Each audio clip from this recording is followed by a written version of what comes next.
جب گدھے نکلتے ہیں لائن سے کہیں بھی آپ گلیوں میں دیکھیے تو وہ جو راستہ مالک ان کو بتا دیتا ہے یا ان کو سکھا دیتا ہے وہ گدھے لائن سے اسی لائن میں چلتے رہتے ہیں اور اپنی منزل تک پہنچتے ہیں.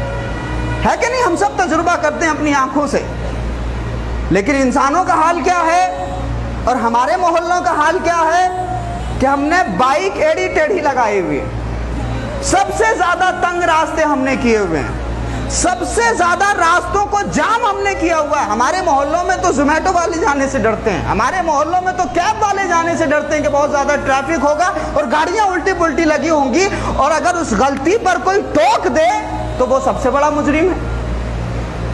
بھائی گدھوں سے زیادہ بڑھ گئے ہم.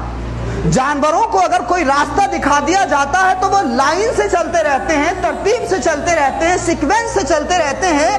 لیکن انسانوں کا حال یہ ہے کہ اگر کہیں سے کوئی سامان خریدنا ہے تو اس بات کی پرواہ نہیں ہے کہ میں نے اسکوٹی کہاں لگائی ہے, بائک کہاں لگائی ہے. دیکھیے یہ سب چیزیں تربیت سے تعلق رکھتی ہیں. اللہ کے رسول نے واضح طور سے ارشاد فرمایا کہ آپ اپنے راستوں کو تنگ مت کریے, گزرنے والوں کی گزرگاہوں میں پتھر مت بنیے. اللہ کے رسول فرماتے ہیں اماطۃ الاذی عن الطریق صدقہ, راستے سے تکلیف دہ چیز کا ہٹانا صدقہ ہے.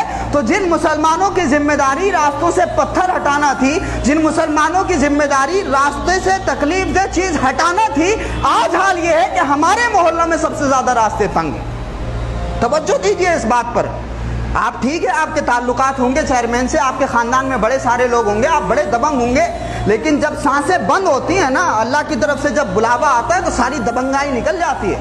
آپ سے بڑے بڑے فرعون اور قارون چلے گئے اس زمین کے اندر, جن کے نام کے درہم و دینار چلتے تھے, سانسیں بند ہو گئی ان کی, جو یہ سمجھتے تھے کہ ہمارے اشاروں پر موت ہو جاتی ہے, ہمارے اشاروں پر لوگوں کو زندہ کیا جاتا ہے. آج نام لینے والا نہیں ہے ان کا کوئی, لیکن جو لوگ دوسروں کا خیال رکھتے تھے, راستوں کا خیال رکھتے تھے, لوگوں کے حقوق کا خیال رکھتے تھے, آج بھی ان کا نام لے کر کے لوگ سبحان اللہ کہتے ہیں. تو شریف بنیے, مسلمان بنیے. مسلمان راستے روکنے والا نہیں ہوتا, راستے دینے والا ہوتا ہے.